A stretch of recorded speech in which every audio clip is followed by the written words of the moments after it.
మన బాపట్ల జిల్లాలో 13th రోజున ఎలక్షన్స్ జరగబోతున్నాయి.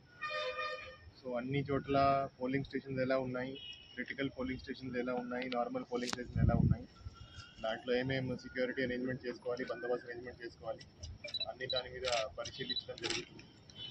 సో ఈరోజు పర్చూర్ కాన్స్టిట్యుయెన్సీలో పర్చూర్ పోలీస్ స్టేషన్ పరిధిలో కొన్ని పోలింగ్ స్టేషన్స్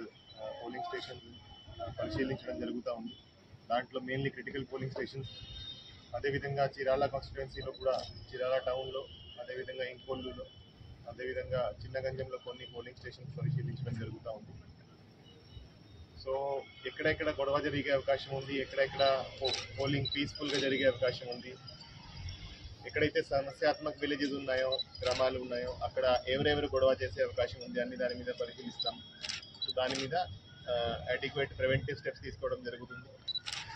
సో మన జిల్లాలో అన్ని సమస్యాత్మక గ్రామాల్లో BSF ఫోర్స్ ఫ్లాగ్ మార్చ్ చేస్తూ ఉంది. అదేవిధంగా ఎవరైతే పాత నేరస్తులు ఉన్నారో, ఎవరైతే రౌడీ షీటర్స్ ఉన్నారో వాళ్ళని బైండ్ ఓవర్ కూడా చేయడం జరుగుతూ ఉంది. అదేవిధంగా ట్రబుల్ మాంగర్స్ను కూడా 107 CRPC కింద బైండ్ ఓవర్ చేయడం జరుగుతూ ఉంది.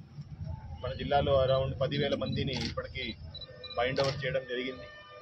సో అదేవిధంగా పోల్ డే రోజు కూడా అన్ని చోట్ల చాలా అప్రమత్తంగా మొత్తం పోలీస్ యంత్రాంగం పనిచేస్తుంది.